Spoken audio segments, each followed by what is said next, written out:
Explain in detail what will you focus on to work on your weaknesses. This is from Andy.Bratz.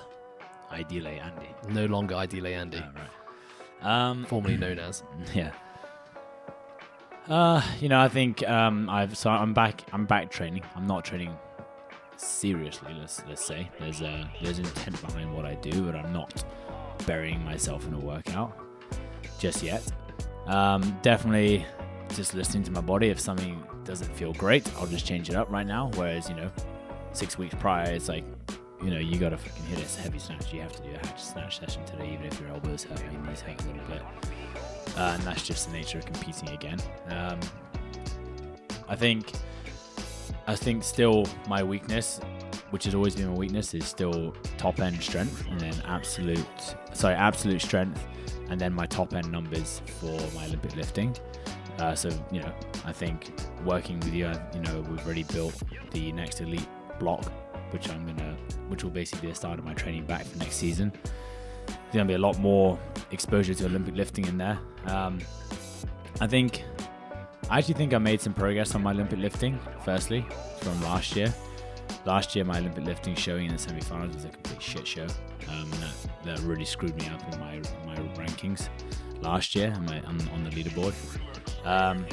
But I think relatively speaking, I was quite happy with how I executed them, and I actually think I had more in the tank. That was maybe a little bit of regret. I could have put a bit more weight on the bar, but if I also missed it, then it's a double-edged sword sort of thing. So no, I was happy with how I did, and I think something like an overhead squat for 20 reps. Normally, I remember I said, I looked at it, I was like, fuck, that's gonna be really hard for me. I don't know if I can do 20 overhead squats unbroken, and I did it not unbroken in my first run through. And then I saw them do it as 10 and 10, and I thought that'd actually be even harder, because normally when I try lift under fatigue, I'm turned into a sack of shit. But I was actually really happy with how I executed that on the day, and in my training. I felt pretty good with that. Even things like the 8 touch and go snatch. I know a lot of, quarterfinals last year I couldn't do, and the year before that there was 185 snatch, and I was crap at that. I was basically going like full squat snatches straight away. So to even hit 8 touch and go power snatches for me was already a win, and they felt solid.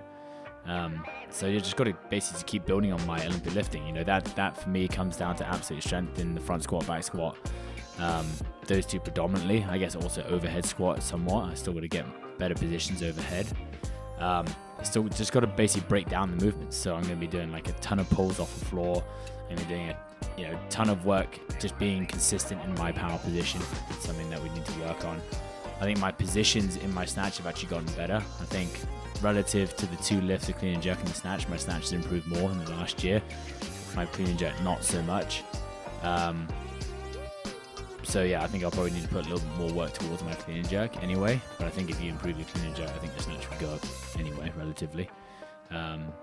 So yeah, that's how I'll do it. To answer the question, break down the movements, start basically from scratch. So I'll be going through things like, push presses, pause work in the overhead work.